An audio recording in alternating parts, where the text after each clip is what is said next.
आता आमचा हा एक आंबा आहे जो जूनच्या दुसऱ्या किंवा मग पहिल्या आठवड्यात येतो आणि खूप लेट येतो. एक जो येतो मे महिन्यामध्ये. त्याला एवढे असे काही आंबे लागत नाहीत, थोडेफार लागतात, पण एवढे मग आता लोणचं वगैरे घालायला आपल्याला जास्तच आंबे पाहिजे असतात. आणि मग आम्ही अगदी 100 आंब्याचं लोणचं घालतात, कारण 2-3 ठिकाणी म्हणलं की लागतेच एवढं वर्षभर. सगळे आवडीनं लोणचं खातात. मग आता इकडे दाजीनं आंबे फोडून घेतले होते, एवढे सगळे आंबे त्यांनी फोडले. घरीच फोडले आम्ही यावर्षी, म्हणजे 2-3 वर्ष झालं घरीच फोडत आहोत. आधी सुतार येऊन फोडून द्यायचा ते आंबे, म्हणजे त्याचे ते फोडे वगैरे करून द्यायचा आणि मग त्याला काही थोडेसे आंबे पैसे मग टिक्क्या असं काही द्यायचं. आता पहिलंच हे होतं. इकडं बघा स्वराचं काय चालू आहे. मी आंबे फोडते, मला करू द्या असं म्हणत होती ती, पण ते काही तिच्याच्याने शक्य नाही. का किती कडक असतात ते तुम्हाला तर काही वेगळं सांगावं लागणार नाही. मग ते सगळे आंबे फोडून घेतले. त्यावेळी थोड्या छोट्या छोट्या फोडी केल्या होत्या, कारण मग एक फोडं खायला घेतली की एका माणसाला ती काही तेवढी सरत नव्हती. मग थोडंसं वाटोळच होऊ लागलं. त्याच्यामुळंच त्यावेळेस छोट्या छोट्या फोडी करायला सांगितल्या होत्या. पर्सनली मी सांगितलं होतं असं, कारण आता सारखं सारखं नासाडी करणं ही काही होत नाही. आणि लोणच्याला अगदीच स्वच्छतेनेच करता आम्ही, तसं तर प्रत्येकजणच करते, पण लोणच्यात एरवी असं मी सांगत आहे की काळजी घ्यायची, म्हणजे अगदी सगळं स्वच्छ करूनच धुवूनच वापरायचं शक्यतो लोणच्यासाठी. मग त्यामध्ये टिक्क्या असोत, मग बाकी सगळा मसाला जो आपण तयार करतो ते असो. आता इथे सासूबाईंनी आम्हाला त्याचं प्रमाण दिलं काढून दोघींना. आम्ही तिघींनी मिळून आता हे लोणच्याची सगळी काही तयारी केली होती, आणि एकट्याला काही होणं शक्य नाही 100 आंब्याचं लोणचं वगैरे. आता आत्याबाई पहिलं घालायच्या म्हणून एकटंच एवढं सगळं लोणच्याचं करायचं, पण आता आम्ही दोघी आहोत त्यांच्या मदतीला. मग त्या जसं जसं सांगताल त्याप्रमाणे सगळं त्यांना आम्ही ते मटेरियल, म्हणजे त्याचं जेवढं जेवढं लागते मसाला वगैरे ते सगळं काही रेडी करून देतात. मग त्या ते आंब्यामध्ये सगळं टाकून घोळशितात. आणि खरंच आत्याबाईंच्या हातांना एवढी चव आहे, सगळेजणच म्हणतात. मग आता तिकडं पप्पांना वगैरे त्यांनाही लोणचं आम्ही इथूनच देता, कारण खरंच खूप छान होते. आणि मेन म्हणजे नासत नाही लोणचं, वर्षभर चांगलं टिकून राहते.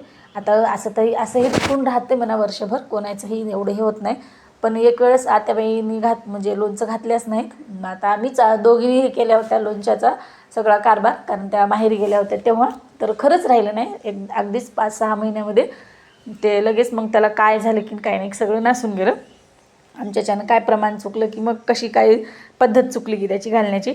आता हा सगळा मसाला आहे तुम्हाला जे आता व्हिडिओमध्ये दिसतच आहे. आता प्रत्येकाचं नाव वगैरे सांगणं तर काही म्हणजे गरज वाटणार नाही. मग ते सगळं भाजून घेतलं होतं इथं आम्ही दोघींनी मिळून. आता भाजलं सगळं काही केलं त्याला. इकडं स्वराचा तिलाच कारभार चालू होता, कारण तिला असं जर कशामध्ये रमवलं तरच ती दुसरे कामं करू देते. आता मेन लोणच्यामध्ये टाकायची त्या म्हणजे मेथ्या, आणि त्याही मग स्वच्छ धुवून घेतल्या आणि मग वाळू घातल्या होत्या. आता 1-2 दिवस आधी सगळी तयारी करून घ्यावी लागते लोणच्याची, सगळं धुणं वाळू घालणं ते. आता हा सगळा मसाला इथं करून घेतला, बारीक करून घेतला. आणि मग जो तिक्या असतात त्या तिक्याचं कूटही, आता डाळही टाकली चांगली, पण आम्ही काही नाही असं कूटच टाकलं. आता एवढी काय पातेल्यात दिसाली तेवढी हळद टाकणार नाही.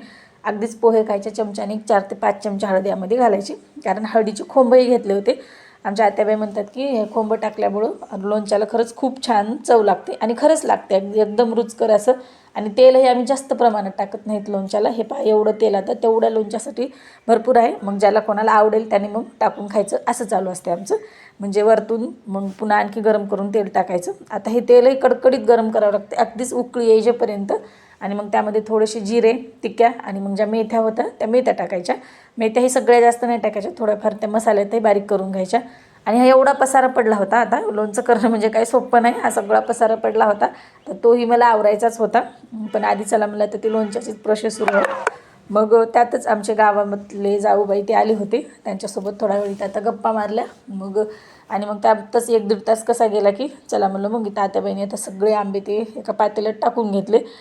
खास करून त्या असं दुसरं कोणाला हातही लावू देत नाही, त्या स्वतः सगळं करतात लोणच्याचं. म्हणजे त्याला घोळसणं, मध्ये मसाले वगैरे टाकणं. मग तसं तर आम्ही दोघी मदतीला असतोच थोडंफार. मग आता हे सगळं असं ते प्रमाणात मापून घेतात. मग आता पावशेरानं हे त्यांची जी जुनी पद्धत आहे त्याच पद्धतीनं त्या सध्या तरी लोणचं करतात. आणखी आम्ही आता तसं करून फॉलो करत असतो. आणि एक वेळेस तसा कारभारही केला, पण ते आम्हाला काही जमलं नाही.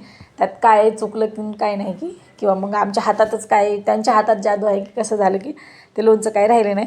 आता जे सगळे मसाले बारीक करून घेतले होते, आता तिक्या आणि जे तुम्हाला आधी मसाले दाखवले होते खडे मसाले वगैरे, ते सगळं काही यामध्ये टाकून घेतले. आता खडे मसाले म्हणसाल तर त्यामध्ये जिरे, आता तिक्या तर सांगितलं मी, म्हणजे जे आपण भाजून बारीक करून टाकायचे ते मसाले. त्यात जिरे, सुंठ, मिरे, आपली लवंग, आणि मेथ्या हे असं सगळं काही भाजून घ्यायचं व्यवस्थित. आणि मग ते जास्तही भाजायचं रे, अगदीच गव्हळं भाजायचं आणि त्याची बारीक पूड करून यामध्ये घालायची.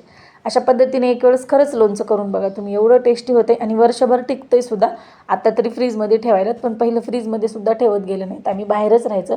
आत्ता हे लोणचं मुरेपर्यंत बाहेरच राहते, अगदी एक 7-8 दिवस बाहेर ठेवता, मग मात्र फ्रीजमध्ये ठेवता. आणि जे खायचं आपलं रोजचं लोणचं असते ते मात्र आम्ही बाहेरच ठेवता. मग जसं लागेल तसं फ्रीजमधून मोठ्या भरणीतून काढायचं आणि मग ते बाहेर ठेवून मग ते खायचं. अशा पद्धतीनं आमचं असं काही चालू असते. आता सगळा मसाला त्यांनी यावरती टाकून घेतला आता या लोणच्याचा. आणि खरंच तुम्हाला जर आपले व्हिडिओ आवडत असतील तर आपल्या चॅनलला नक्की सबस्क्राईब करा. मग असं लसूणही थोडंसं त्या तेलामध्येच टाकून घेतात, म्हणजे हे सगळं तेलात टाकल्यामुळं कसं प्रत्येक फोडीला लागलं जाते असं त्या म्हणतात. आता काही जण पाणी टाकतात, आम्ही पाणी टाकता पण एवढं जास्त नाही, अगदीच थोडंसं, म्हणजे हे सगळे भांडे वगैरे विसरूनच पाणी टाकतं. पाणी टाकत नाहीत जास्त, कारण मिठाचं ते सगळं त्यालाच पाणी भरपूर सुटते, त्याच्यामुळं जास्त असं पानाळंही लोणचं खावं वाटत नाही. अगदीच असं पातळसं असं थोडंसं कोरडंच असलेलं तेच लोणचं खायला छान लागतं. एवढं असं कोरडंही काही नाही पण जास्त पाणी नाही, अशा प्रकारे आम्ही लोणचं घालता. आता 100 हे तुम्हाला व्हिडिओमध्ये जरी कमी वाटत असलं तरी 100 आंब्याचं लोणचं आहे. आणि यामध्ये मेन गोष्ट म्हणजे हिंग टाकता आम्ही. आता काही जणांचं म्हणणं असते जेव्हा मृग नक्षत्र चालू होते तेव्हा लोणचं घालावं, ते लोणचं वर्षभर टिकते असोत. मग आता जिकडच्या तिकडच्या पद्धती वेगळ्या, आम्ही तर अशाच पद्धतीने लोणचं घालता. आता सगळं काही लोणचं हे करून झालं होतं आणि त्याने व्यवस्थितरित्या सगळं काही मिक्स करून घेतलं. आणि मग नंतर त्यामध्ये आता ह्याच्यानं आता दुसरं तर काही नाही, एक ती काचेची बरणी आहे ती मेन घरी ठेवायची, त्यामध्ये काही. आणि मग बाकीच्या 4-5 ज्या भरण्या छोट्या होत्या त्यामध्ये भरून ठेवलं, म्हणजे छोट्या ज्यांना द्यायच्यात त्यांना देऊन टाकल्या त्या भरण्या. आणि मग बाकी सगळं हे झाल्याच्या नंतर सगळं काही आत्याबाईंनी मिक्स करून घेतले व्यवस्थित. आणि अशा प्रकारे आम्ही लोणचं घातलं. आता तुमची पद्धत कशी आहे किंवा तुम्ही याच प्रकारे घालता का ते मला कमेंट करून नक्की सांगा. आणि आपल्या व्हिडिओला एक लाईक नक्कीच करा. चला भेटूया नेक्स्ट व्हिडिओमध्ये. आणि लोणच्याच्या आता ह्या पद्धतीमध्ये काही वेगळं काही असं हे केलं. आणि एक गोष्ट सांगायची राहिली, आता 2-3 वर्ष झालं आम्ही यामध्ये एक आचार मसाला बनवून भेटतो ना, तो टाकत आहात. त्यामुळे खरंच खूप छान टेस्ट यायली या लोणच्याला. आणि थोडं मीठ आणि जे लाल मिरचू टाकता आपण ते भरपूर झालं की कोणत्याही लोणच्याला चव येते असं मला तरी वाटते. आणि मग थोडी करण्याची ही पद्धत असं आता प्रत्येकाच्या पद्धतीनुसार असते. आता एवढं सारं लोणचं झालं होतं आम्ही, आणि मेहनत तर घ्यावंच लागते. थोडं जास्त वेळ दिला कोण्याही गोष्टीला, म्हणजे स्वयंपाकातल्या म्हणा किंवा मग हे असे छोटे मोठे कामं असं जेवणातलं ते, की खरंच खूप छान होते. आणि खरंच एकदम असं चविष्ट लोणचं होते. मी तर म्हणत होते आपण चला एक लोणच्याची फॅक्टरी सुरू करूया सगळ्यांना घरपोच लोणचं द्यायचं असं. चला असं मग आपले व्हिडिओ आवडत असेल तर खरंच आपल्या चॅनलला तुम्ही सबस्क्राईब करा. आणि मग तुमच्या सपोर्टमुळेच नक्कीच आपलं चॅनल पुढं जाईल. चला भेटूया आपण आता नेक्स्ट व्हिडिओमध्ये. तोपर्यंत तुम्ही ह्या लोणच्याचा व्हिडिओ सगळा बघा आणि अशा प्रकारे एक वेळेस नक्की आता हे लोणचं ट्राय करून बघा. श्री स्वामी समर्थ सर्वांना.